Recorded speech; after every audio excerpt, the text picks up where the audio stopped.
jaguar. For thousands of years, the people of the Americas have revered him. The Maya know him as a deity, a symbol of leadership, and a creature who walks between worlds. Throughout the tropical rainforests, wetlands, and grasslands of the American continents, he is the apex predator and king of the New World jungle. Jaguars, being the apex predator in this system, has really captivated the hearts and minds of people across Latin America. The very first time I saw one really close up, it's an amazing sight. You wouldn't believe the beauty of its skin, the pelt. It's so shiny, glassy, and they're so elegant when they move around. Before we see them, we're always scared of them. But when you see one, you actually are not really scared. You just want to see him. Your eyes stick on him, and you just want to follow him for as long as, but he disappears on you. I haven't seen any jaguar, but I wish to see one. I'm not scared of it. I know that they don't harm anybody, so maybe someday I'll see one. But today, as humans encroach on their once sovereign kingdom, these big cats are threatened by loss of habitat, diminished prey, and hunting pressures. However, there are places where the jaguar thrives, wild places where he is still king. The most famous of which is the Coxcomb Basin Wildlife Sanctuary in Belize, the world's first jaguar reserve. Nestled in the Maya Mountains, this sanctuary protects forests, wildlife, and watersheds, and is considered by many to be the leading example of jaguar preservation in the world. The geographic range of jaguars currently extends from northern Mexico all the way to northern Argentina. Coxcomb is an extremely vital component of this larger corridor system because we have a viable population here. It's for a long time, and it still is, one of the places with the highest densities of jaguars. For that, you need a pretty wild place, because it is so wild and so magnificent and big. Saving the jaguar is now a goal that spans 2 continents, and a challenge the small Central American country of Belize has embraced for over 20 years. Before there was Coxcomb, before there was Belize, before there were Maya, there was jaguar.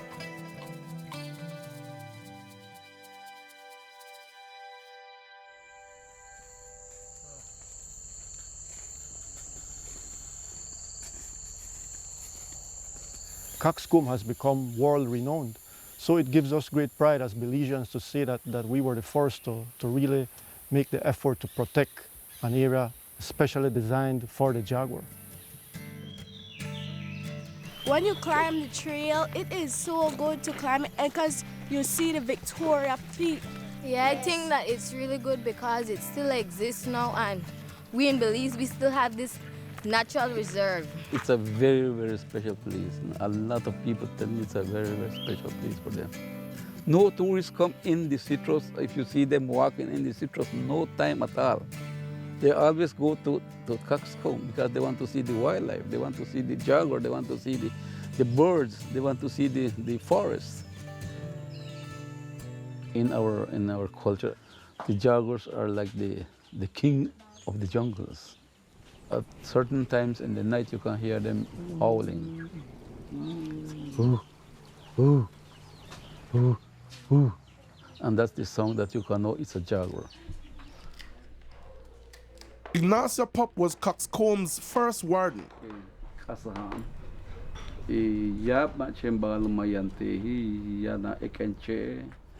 To me, it's very important to teach our children with the jaguars. Ooh. Ooh. In the early 1980s, long before others started to protect the jaguar and its habitat, he and other Maya worked with Dr. Alan Rabinowitz, who pioneered jaguar research in the region and pushed to establish the protected area. You know, when he came in, he surprised me because he said he went to trap up jaguar. And I don't know how he trap up. But after I start to work along with him, then I understand how he's trapping the jaguar. And he's a best friend of mine. Ignacio was a good worker. He really liked it. He knew everything about the jungle. He actually loved the idea of working on jaguars and trying to protect jaguars.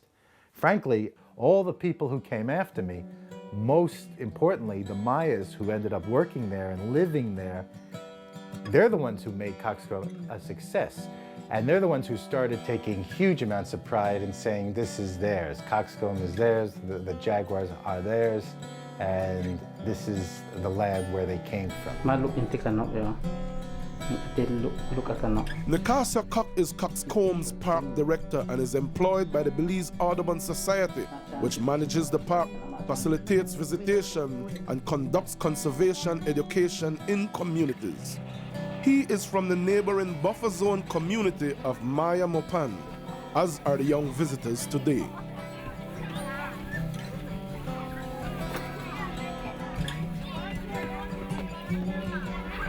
Mamiti, jaguarish. You feel happy that you will look like a jaguar today?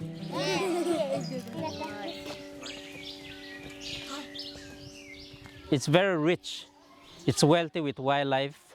It's an important place. It's a place whereby people can come and see forests at work, the interdependency, the connection that nature has.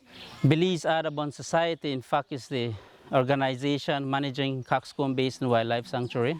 Because of the significant ecological value of Coxcomb Basin, we have more and more scientists, more and more researchers coming into Coxcomb. The research that gets most attention is the ongoing jaguar research. The Wildlife Conservation Society sponsored Dr. Alan Rabinowitz's initial research in the jungles of the Coxcomb Basin. They continue that tradition to this day, sponsoring young, enthusiastic scientists and promoting the use of the latest technology in their conservation efforts. I'm coming right now. We're coming to check our traps. I'm working, conducting research here, trapping jaguars and pumas. They're all equipped with VHF radios, so we can check all our traps remotely. Belizean Omar Figueroa is the country's first wildlife biologist PhD and a leading advocate for jaguar conservation. This technology was not available 20 years ago. We need to take advantage of this technology and paint the picture of what the jaguars really need to survive.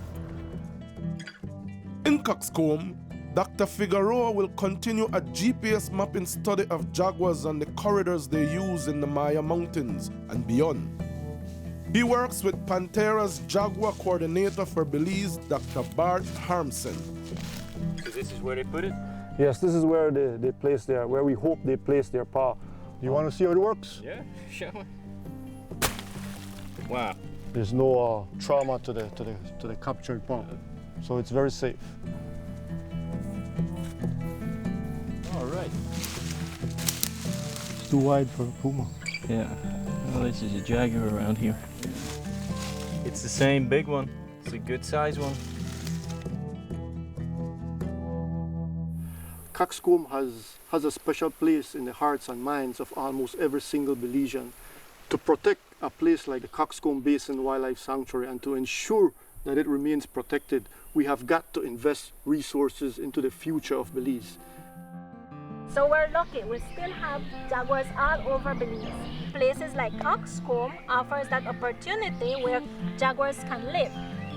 Why do you think they have disappeared from El Salvador, for example? Why are they disappearing from the United States? No trees, no home where they can live. So if we cut down all the trees, what will happen? The animals will disappear, right? If we do not ensure that these kids go to high school with that environmental consciousness, then we would have failed as wildlife ecologists, as conservation biologists.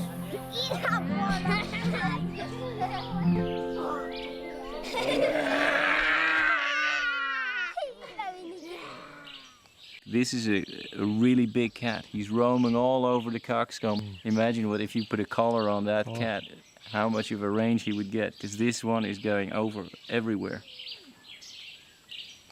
He's a beautiful looking cat. He's really like, yeah, he's big. To find out different jaguars apart, you basically look for very specific patterns that you hone in on. It's sort of like, okay, this one looks a little bit like a smiley face. Oh, it's the one with the pizza corners in his back rump and things like that. And that's unique to that one. And in the end, you can recognize them like that fairly easily. Their spots are like fingerprints. Every one of us has a different fingerprint, right? This one has 1, 2, 3, 4, 5. This one has 1, 2. No, right? It's not the same. I do believe that there is a collective sense of pride when it comes to our country as an example for natural resource in this region. But we need to be very careful to make sure that we develop that pride from one generation to the next, because as a people we will only protect what we love, we'll only protect what we understand. Look at that. For me personally, is to ensure that my children and my children's children are able to grow up in a Belize which is not much removed from the one which I grew up in. The purpose of conducting this type of study is to help guide our country in a sustainable manner. Yes, we need to exploit our agriculture potential, we need to exploit our tourism potential, but we need to do so in a manner that will not affect our own viability. If we are to move this country in the right direction, we have to ensure that tourism and conservation work hand in hand. Areas like Coxcomb are, I believe, a perfect example of what a sustainable tourism practice can be. We're here at Maya Center Women's Group. This group has been here for the past 18 to 19 years. It consists of 50 women making arts and crafts. Our ancestors teach us how to do arts, including making carvings. So it's traditional, it's from our ancestors way back then. We do arts and crafts because we are proud of who we are as a Mayan. We wear the Mayan gloves to show the guests that we're proud of who we are. They're doing the Maya calendar, the Ixchel, the goddess of medicine and of childbirth.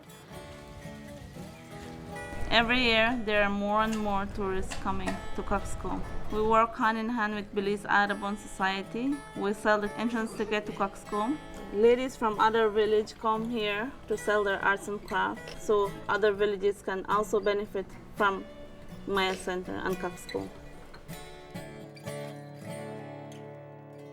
It's not just about the protected area, but the human landscape outside and on the periphery of the protected area. Long-term conservation cannot succeed if the local people in the area do not approve of it. The local people have to both understand and want animals like jaguars and want the protected area. Let's look at all the little foods that the jaguar eats. So favorite foods of the jaguar, everybody can see? Tell me some animals. Deer, armadillo, tapir, gibnut. So they used to eat armadillo a lot more than paca because people like to hunt, but here it has become more balanced. This place is holding a lot more wildlife than during the times when Alan was here and jaguars were competing directly with people.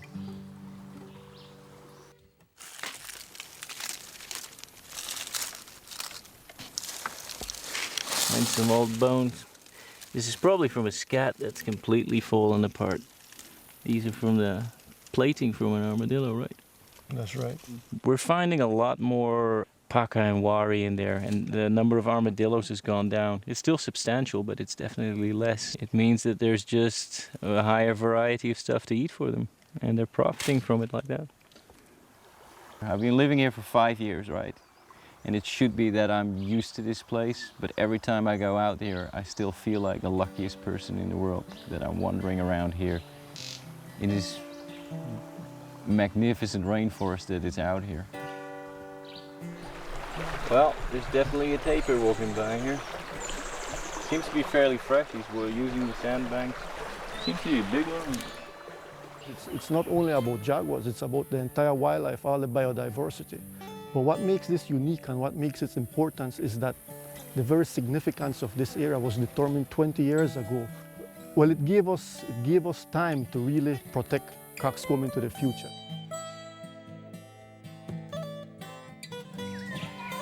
The local communities, especially the buffer communities, should be very proud of Coxcomb Basin. It is providing us with clean air and clean water. There are 3 major watersheds that are encompassed within Coxcomb Basin.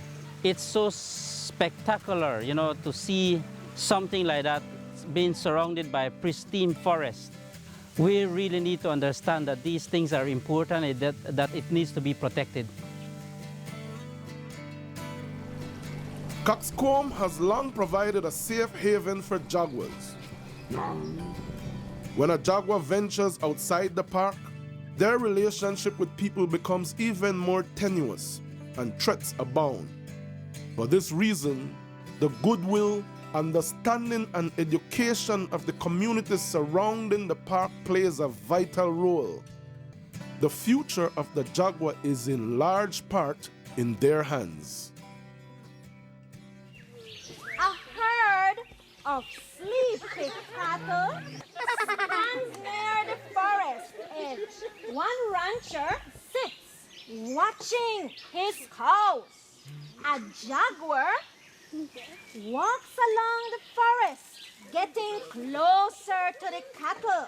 The jaguar dashes from his hiding place and leaps close. The rancher aims his gun and shoots the jaguar. The moon sets and there is one less jaguar in Coxcomb.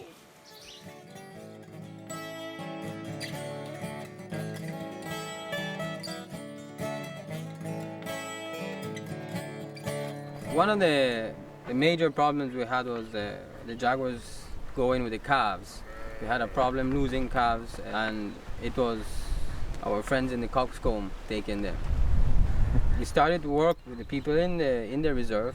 Somebody again suggested that donkeys. Well, we were getting desperate, so we tried donkeys. But ever since we've had donkeys in our breeding herd, in our cow herd, we've not had problems with jaguars. They're very curious animals, and they walk right up to whatever intruder comes into the field, and normally that just, I believe, scares off the jaguar, although he's one of the most fearsome animals out here, I guess. But for some odd reason, he does not come around when the donkeys are in. We have a jaguar here with her 2 cubs, and it's amazing to us because we've been keeping very, very close track of our calves, and all our calves are intact. So that is telling us that either the wildlife around us is healthy and she's just not interested in our cattle, or we're doing something good and she's learned how to live with us and we can live with her.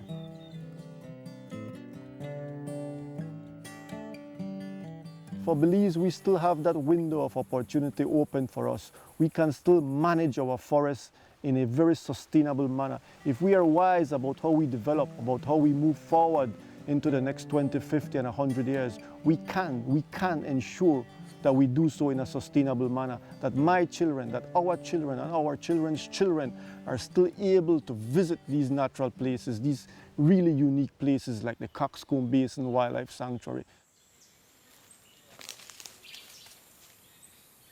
Well, jaguars are and always will be very, very special to me. What I was interested in was the fact that the big predators controlled ecosystems, and that in order to truly save large wild areas, I realized very early that we could do that using big cats as a handle.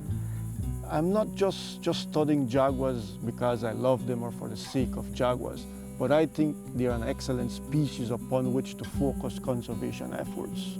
And when I left Belize to do my undergraduate work, and I came back, the changes were very dramatic to me. I looked around, you could see the landscape changing. So I always wanted to do something that I can contribute back to my country, to my community. It was Belize first. And in a sense, jaguars allowed me to put Belize first. And now, we are going to the river.